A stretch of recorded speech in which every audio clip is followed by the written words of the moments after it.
Okay, Fra Valentino, the rule. How did it come to you? Or how was the rule of our community initiated? Well, as you know well, right at the beginning of our community, it's not that I was thinking of making a rule or not. Travelling around in different pilgrimages, I saw that St. Francis of Assisi at the beginning didn't want a rule. He thought, my rule is the gospel.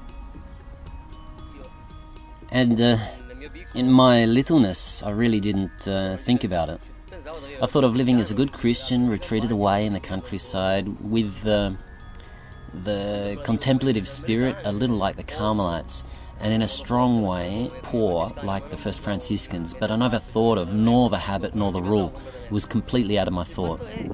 The fact is that one day, if you remember, when you came to have your first experience, when in the morning we had sharing, and in the little chapel, little, in the scout camp, not the stables, when I recounted that dream that I had, and I was a little worried because actually it seemed as if the Lord wanted to really say something. And the dream was this, that I recounted, if you remember.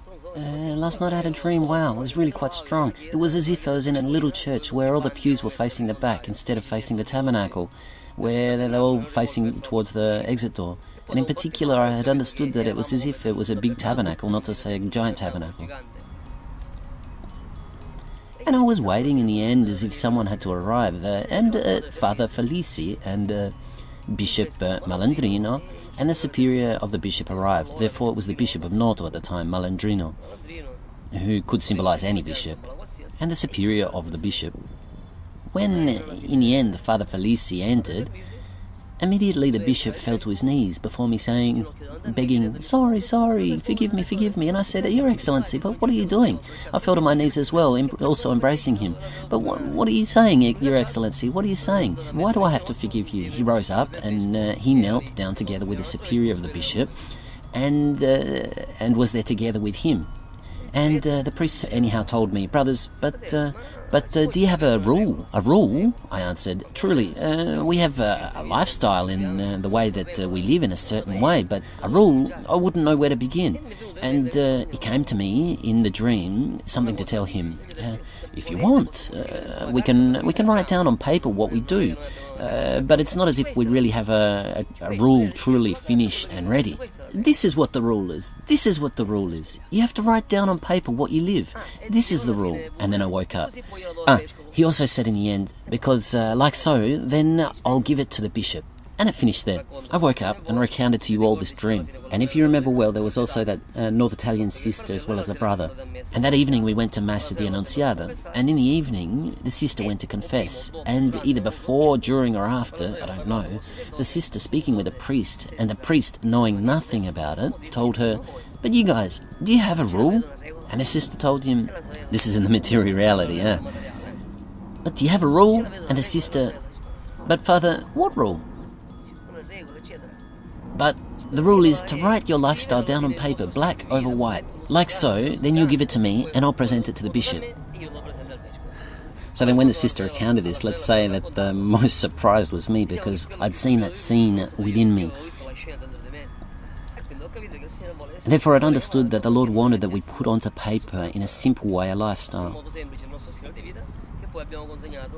That we consigned to the priest who'd in reality asked for it, and we consigned it on the 31st of January of 1999, or 2000. Because in 99, on the 14th of April is when I started. Now, presently, for us, this rule is called the DNA, in the sense that it's the DNA of our community, that we've translated into a juridical, canonical language, according to the models of the Congregation for the Institutes of Consecrated Life in 2002. They are the models that have been prepared for public associations in anticipation of becoming an Institute of Consecrated Life.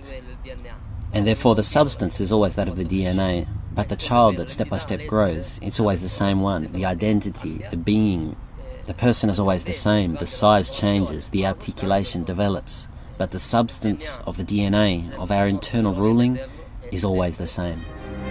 So then, in regards to this, like so it is written in DNA VV, internal ruling in juridical canonical itinerance. We need to obey to God through obedience to the Catholic Church, guided by St. Peter, figured by the Pope, that is he who from generation to generation has received the apostolic blessing and the keys of the kingdom from St. Peter, and therefore from Jesus Christ, that is from God in person. Therefore, in poor words, we can reassume all this as such. To obey to the Pope is equivocal to obey to God. This is the will of God. Obey to the Pope.